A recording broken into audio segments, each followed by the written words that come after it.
Hey everybody. So I call this video the New World Order. I don't know if we're in the New World Order. It's been going that direction a while.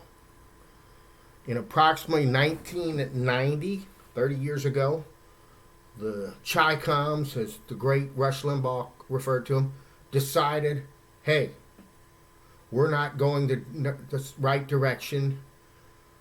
The Soviet Union isn't able to help us anymore, so we need new partners. The Chinese had been trying to court the United States and European allies to help them. Mao sent a letter to the U.S. president right after he won. I think it was Truman. And the West had rejected him. So the West did go to China in the form of IBM, Apple, Hewlett-Packard, what have you, and built and helped build China. Forward 30 years, China claimed in May of this year that, or February this year, that in the 532 counties, that may be way off the number, but I believe that's right, like 532 counties in China, they had eliminated extreme poverty. So they have lifted, and it's been said many times, they have lifted, I would say 100 million, anywhere from 500 million people out of poverty. I don't know what the figure is, all right, but it's a lot. So 100 million, I think I've heard for sure. I think it's more. They've done it. I mean, this is an extreme achievement in human history. They built cities, they built roads, they built high tech. A lot of people claim they stole all the technology from the U.S. People that are informed tell me, like Mark Farber, tell me that the U.S. stole their stuff from England, what have you. They're there.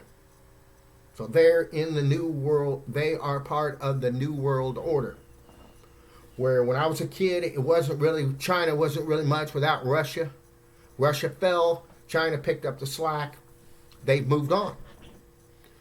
So the U.S., since that time, starting with President Clinton, started getting involved in the East. They were still in Eastern Europe.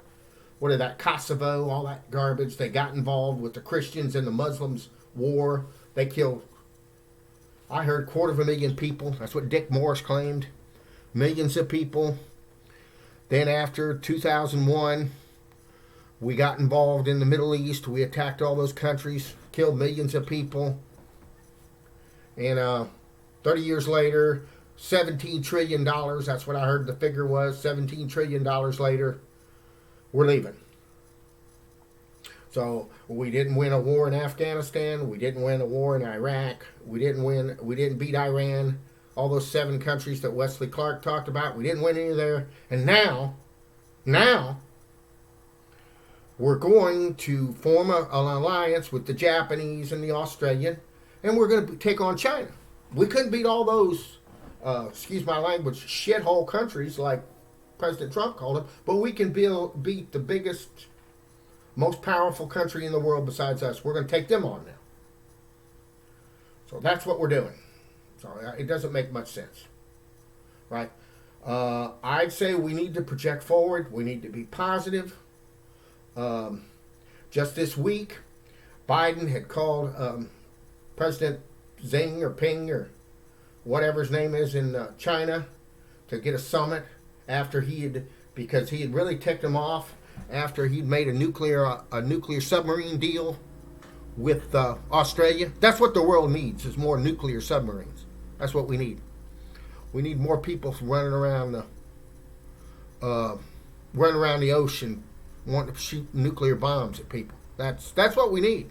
That's a real need. We don't need more schools. We don't need more houses. We don't need to fix our roads. We need nuclear subs. That's what we need to do. You know, I'm being facetious. So Biden calls up this leader and he asked him, let's have a summit. The China guy said no.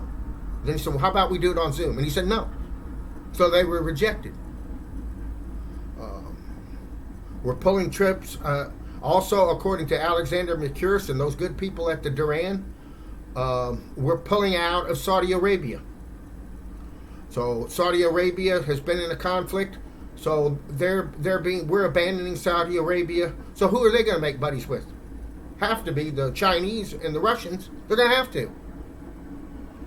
So I think the new world order, there's China and Russia are pretty much buddy now, where they used to be enemies. So they're moving into prominence, and we're losing, because our two top people, I'm not going to name them, the president and the vice president, they're intellectual. Biden used to be an intellectual heavyweight, but I don't think he is anymore. And the other one, she got 2% vote in her own primary. So there you go. So anyway, you can leave unqualified people in charge, and you just can't accept good results. I hope we fix our country. We need to fix it. I'm not offering solutions. I'm just telling you what's going on. It's that pop song from years ago, What's Going On? What's going on? I'm not going to have you singing. Nobody wants to hear me sing. So hopefully we move forward in a positive fashion.